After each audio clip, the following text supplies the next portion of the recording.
안녕하세요. 저는 50대 초반의 여자입니다. 익명으로 제 이야기가 소개된다는 말을 듣고 어렵게 사연을 보내게 되었습니다.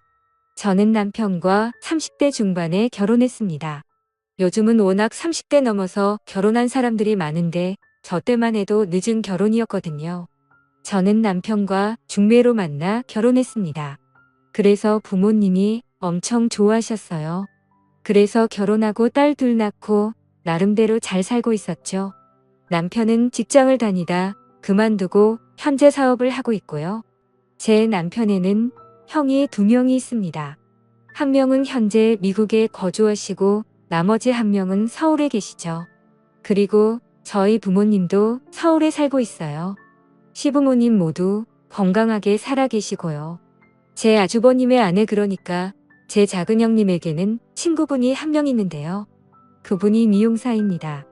그래서 저도 자주 가서 머리를 했죠. 저희 집에서 그리 멀지 않은 동네에서 미용실을 하시는데 꽤 실력이 좋으시거든요. 그날도 염색을 하려고 미용실에 갔어요. 그런데 문이 잠겨 있더라고요. 잠시 외출했나 영업을 안 하나 생각이 들면서 내일 다시 와야 하는 고민이 들더라고요. 미용실 앞에서 10번 정도 고민하다가 내일 다시 오자 결정하고 집에 가려는데 화장실이 가고 싶더라고요. 미용실 상가 뒤쪽으로 가면 공용 화장실이 있거든요. 그래서 화장실 쪽으로 향했죠. 그런데 화장실 가는 길이 미용실 뒤편이에요. 머리 감는 공간이요. 그래서 머리 감는 공간 뒷문으로 나가면 바로 화장실이 나오거든요. 아무튼 화장실을 가려고 하는데 미용실 쪽에서 여자 신음소리가 나는 거예요. 이상하잖아요. 분명 문이 잠겨 있었는데요. 제가 살펴보니까 미용실 뒤쪽에 아주 작은 창문이 하나 있거든요. 환기할 수 있는 창문이요. 그 창문이 아주 살짝 열려 있더라고요. 그래서 까치발을 들고 그 창문으로 미용실 안을 들여다봤죠. 근데 작은 형님 친구분이 거기에서 웬 남자랑 그 짓을 하고 있는 게 아니겠어요? 머리 감는 그곳에서 남자랑 아주 난리가 났더라고요. 그 친구분은 당연히 유부녀예요. 아이도 하나 있고요. 그 아이를 실제로 본 적도 있어요. 기가 막히다고요. 유부녀가 미용실 문 잠가놓고 웬 남자랑 그 짓을 하고 있으니까요. 근데 그 남자가 왠지 낯이 익었습니다. 그래서 아주 자세히 얼굴을 봤는데 아니 글쎄 저희 작은 아주버님이 아니겠어요? 그러니까 작은 아주버님이 와이프 친구랑 바람을 피우고 있는 장면을 제가 목격한 겁니다. 너무 놀라서 순간 저는 악하고 비명을 질렀어요. 저도 모르게 나온 소리라 당황했죠. 그런데 그 순간 작은 아주버님이 고개를 돌려서 창문 쪽을 바라보는 게 아니겠어요? 그 바람에 작은 아주버님이랑 눈이 마주쳤죠. 저는 눈이 마주치자마자 냅다 도망을 쳤습니다. 바로 택시를 타고 저희 집으로 갔죠. 한 10분 후에 작은 아주버님이 전화를 하시더라고요. 당연히 받지 않았습니다. 그런데 막 10번이 넘어가도록 전화를 하시더라고요. 당연히 다급하셨겠죠. 바람 피우는 모습을 제게 들키셨으니까요. 그래도 받지 않았습니다. 너무 떨리고 심장이 쿵쾅거려서 받을 수가 없더라고요. 그렇게 전화를 계속 받지 않자 문자가 왔더라고요. 전화 좀 받아달라고요. 이야기 좀 하자고 하더군요. 저는 문자도 무시했습니다. 머리가 복잡해서 도무지 아무런 답장도 할 수가 없었어요. 그냥 남편 얼굴 보기도 민망하더라고요. 남편이 유독 작은 아주버님이랑 많이 닮았어요. 그래서 남편 얼굴 볼 때마다 작은 아주버님이 그 친구분이랑 그 짓을 하고 있던 광경이 생생하게 떠올랐습니다. 작은 아주버님은 제가 전화해도 받지 않고 문자도 무시하니까 아주 속이 타셨나 봐요. 저희 집으로 평일에 출근도 하지 않고 직접 찾아오셨더라고요. 처음에는 아예 문도 열지 않으려고 했는데 작은 아주버님을 계속 문 앞에 세워두는 것도 예의가 아닌 것 같아서 문을 열어드렸습니다. 생전 그분이 저희 집에 오시지도 않고 오신다고 해도 뭐 사가지고 오시는 분이 아닌데 그날은 글쎄 과일 바구니를 들고 오셨더라고요. 세상 친절한 웃음을 지으면서 과일 바구니를 저에게 주셨습니다. 남편이랑 같이 먹이라고요. 저는 들어오시라고 하고 커피를 한 잔 타드렸습니다. 작은 아주버님은 뜨거운 커피를 거의 원샷 하시더니 제게 물으셨습니다. 다 봤냐고요. 저는 시치미를 댔죠. 무슨 말인지 모르겠다고요. 그랬더니 저랑 눈 마주쳤잖아요. 라고 하더라고요. 더는 모른 척할 수가 없어서 이실직고 했습니다. 다 봤다고요. 실망이라고도 했습니다. 어떻게 다른 사람도 아니고 작은 형님 친구분이랑 그런 짓을 벌일 수가 있으시냐고. 당장 정리하라고 했죠. 그랬더니 그때부터 작은 아주버님이 정말 사정사정하시더라고요. 한순간에 실수였다고요. 심지어 그 친구분이 본인을 계속 아주 작정하고 유혹했다고 했습니다. 자기는 안 된다고 거절을 했는데도 계속 작정을 하고 달려들었답니다.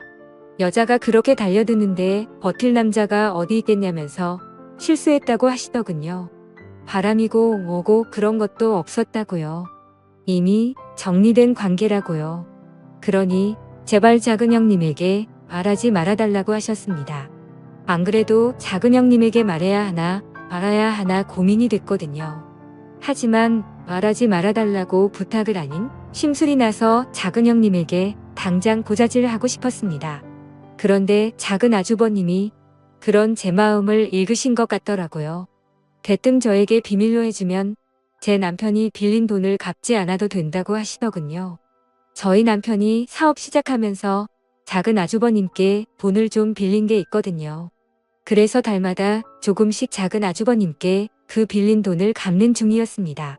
솔직히 저도 사람인지라 솔깃하더라고요. 빌린 돈을 갚지 않아도 된다고 하신 이 마음이 흔들린 것이 사실입니다. 아무리 가족이라고 해도 남의 가정일인데 제가 굳이 말할 필요가 있겠냐고요. 그냥 모른 척하는 게 현명한 거 아니겠냐고요. 그래도 대놓고 비밀로 해주겠다는 게 너무 쏙 보이는 것 같고 왠지 죄책감도 들어서 일단 생각해 보겠다고 했습니다. 저도 생각을 정리할 시간이 필요하다고요. 작은 아주버님이 잘 좀 생각해 보달라고 하시더군요. 그리고 거듭 비밀로 해달라고 하고 돌아가셨습니다.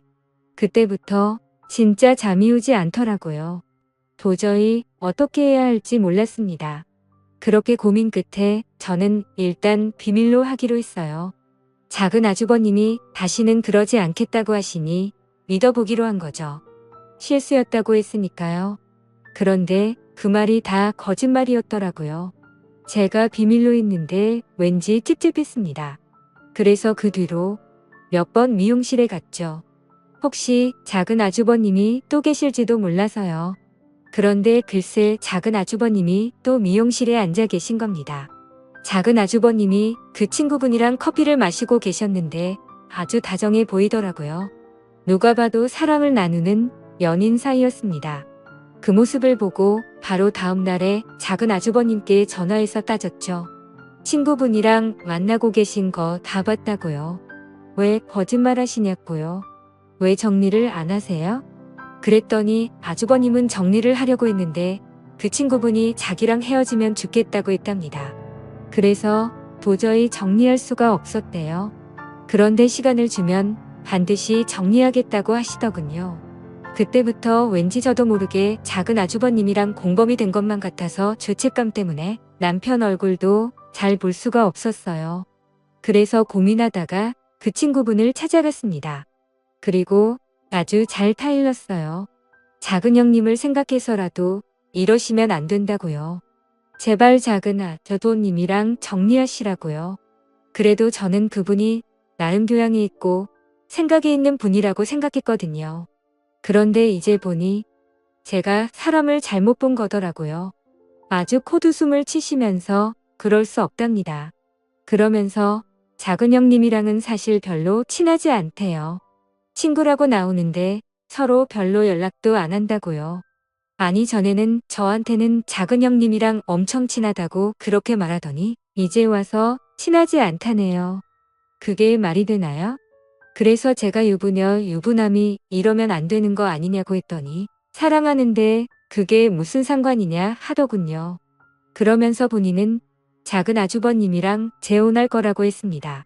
자기 남편에겐 이미 이혼하자고 말한 상태고 자기는 무서울 게 없대요. 작은 형님이 모든 사실을 알아도 무서울 게 없답니다. 상간녀 취급을 받아도 작은 아주버님만 있으면 상관이 없다고요. 작은 아주버님에게 아주 푹 빠진 것 같았죠. 저는 작은 아주버님께 확실히 정리하라고 했습니다. 그분은 헤어질 생각이 없어 보이고 작은 아주버님이랑 결혼을 하겠다고 하는데 그럼 안 된다고요. 하루빨리 정리하라고 했죠. 알겠다고 하더군요. 시간만 주면 정리하겠다고요.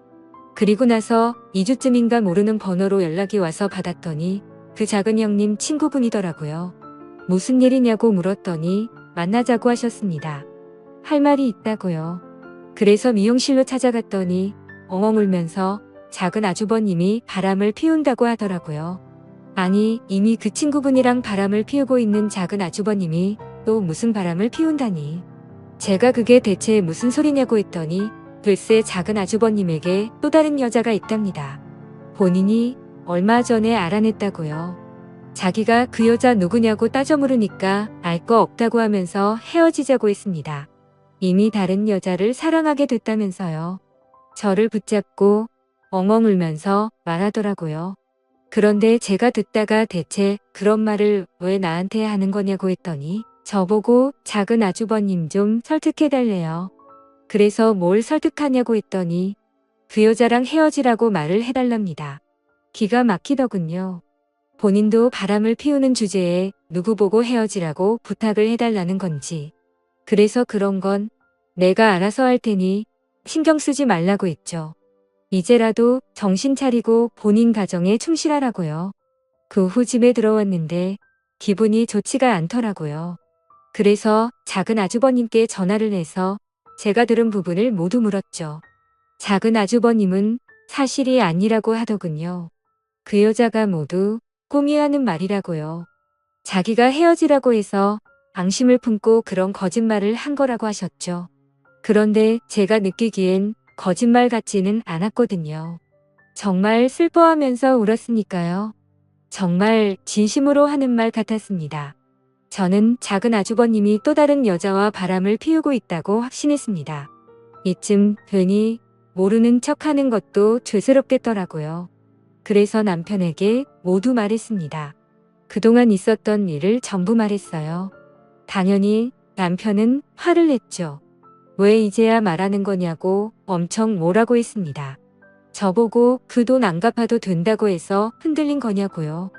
솔직하게 말했죠. 흔들렸다고. 그래도 이제라도 정신 차리고 사실을 말하는 거라고요. 남편이 작은 아주버님께 전화를 해서 정말 엄청나게 뭐라고 하더라고요. 서로 고성이 오고 갔습니다. 휴대폰 너머로 작은 아주버님이 신랑에게 욕을 하는 소리도 들렸고 아주 난리가 났어요. 작은 아주버님은 저희 신랑한테 신경 끄라고 하시더군요. 남편이 작은 아주버님께 한 소리 했지만 막상 작은 형님에게 말하는 건 꺼려했습니다. 본인 입으로 도무지 말할 수가 없대요. 저도 마찬가지고요. 그래도 저는 역시 말해야 한다는 생각이 들었습니다. 만약 제가 작은 형님이었다면 저는 저에게 말해주기를 바랬을 테니까요.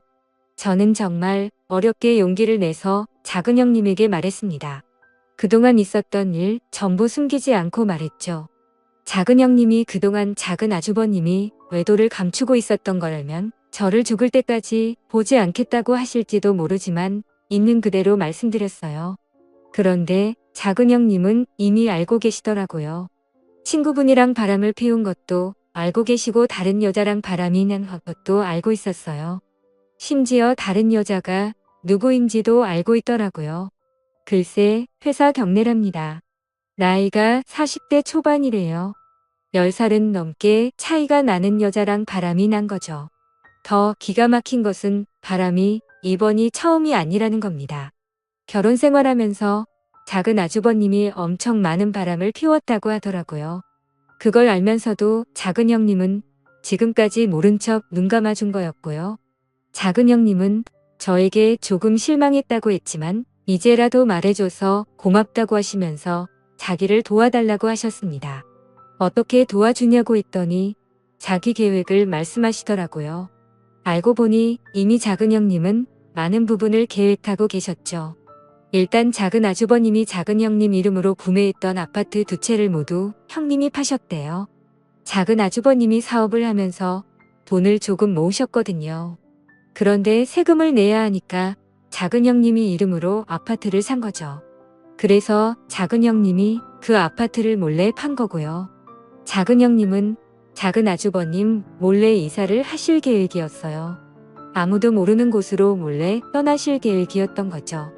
그런데 그러려면 작은 아주버님이 오랫동안 집을 비우셔야 하는데 정말 작은 아주버님이 엄청난 짠돌이였거든요.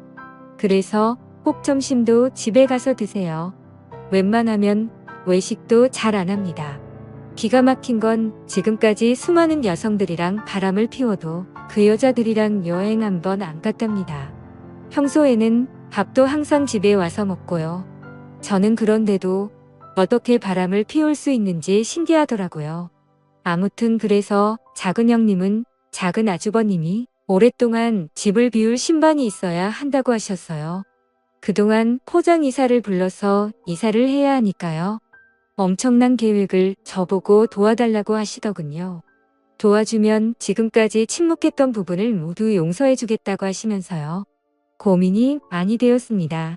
나중에 일을 제가 도와준 걸 작은 아주버님이 알게 되면 큰일이잖아요. 그런데 다른 한편으론 작은 형님을 도와드리고 싶더라고요. 같은 여자여서 도와드리고 싶었습니다. 그래서 남편 모르게 작은 형님을 도와드리려고 고민을 하다 남편을 이용했어요. 낚시를 좋아하거든요. 그래서 작은 아주버님 데리고 낚시를 다녀오라 했습니다. 남편이 고민하다가 그러겠다 하더군요. 물론 작은 아주버님이 처음에는 가지 않겠다고 하셨어요. 남편이랑은 평생 보고 싶지 않다고요. 그래서 반협박을 했죠. 우리 남편이랑 낚시 가서 화해하지 않으면 작은 형님에게 모든 사실을 말하겠다고요. 그렇게 말하는데 안 갈 수가 있나요? 가겠다고 하더라고요. 그래서 아무것도 모르는 남편은 작은 아주버님을 데리고 낚시를 갔습니다. 작은 아주버님이 저희 남편이랑 1박 2일로 낚시를 하는 사이 작은 형님은 이사를 했습니다. 포장 이사를 불러서 이사를 했죠. 아무도 모르는 곳으로요. 심지어 저에게도 알려주시지 않았어요. 나중에 어른이 되면 자리를 잡고 나면 알려주겠다고 하셨죠. 그렇게 작은 형님은 떠나셨습니다. 당연히 집안이 뒤집어졌죠. 작은 아주버님 입장에서는 얼마나 황당했겠어요. 낚시를 마치고 돌아왔는데 와이프가 짐을 모두 빼고 떠나버렸으니까요. 작은 형님에게 전화를 해봤는데 없는 번호라고 했답니다. 정말 증발해버린 거죠. 작은 아주버님이 저에게 전화해서 엄청 난리를 피우셨어요. 혹시 알고 있었냐고요? 저는 당연히 몰랐다고 했죠. 시치미를 떼면서 몰랐다고 했습니다. 어떻게 그런 일이 있을 수 있냐면서 놀라운 척했죠. 황당한 건 남편도 마찬가지였어요. 저보고 진짜 아무것도 몰랐냐고 하더라고요. 저는 당연히 모른다고 했고요.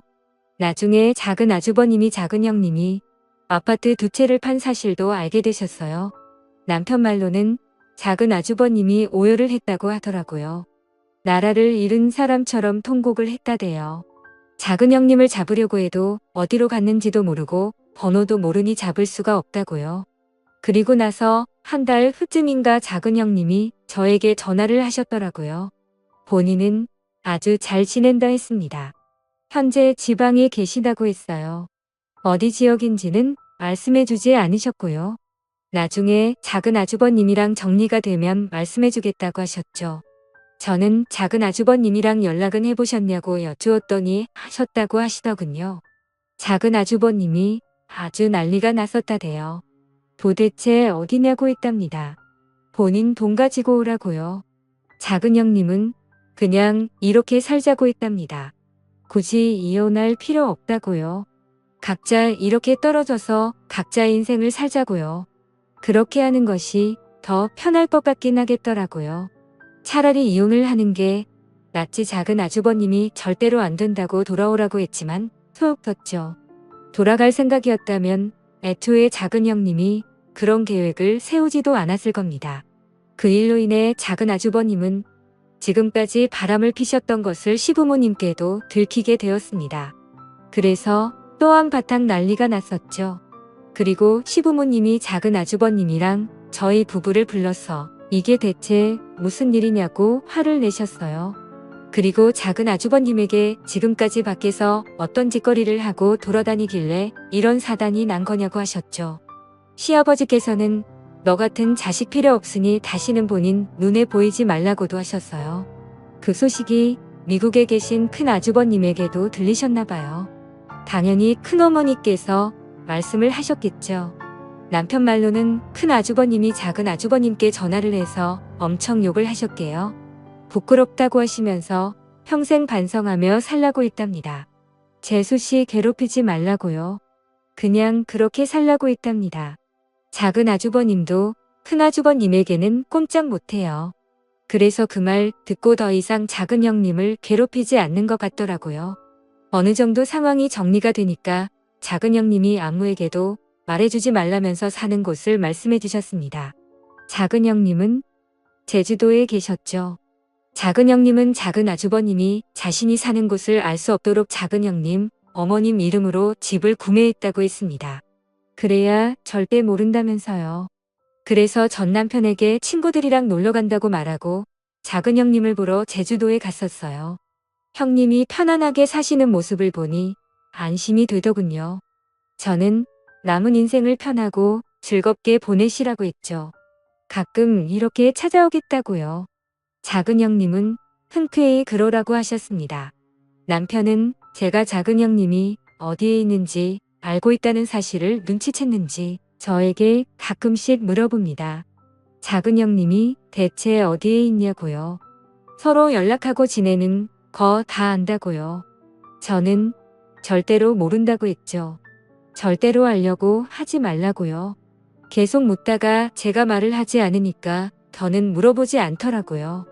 돌이켜 생각해보면 후회되고 부끄럽습니다.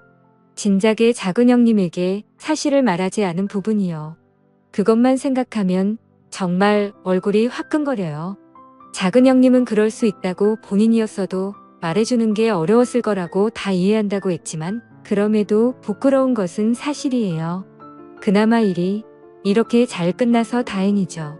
제 이야기를 들어주셔서 감사합니다. 집안에 좋지 않은 일이라서 말을 꺼내는 게 조심스러웠어요. 제가 잘못한 부분도 있으니까요. 하지만 같은 여자로서 통쾌한 부분이어서 이렇게 익명으로 사연을 보내게 됐습니다.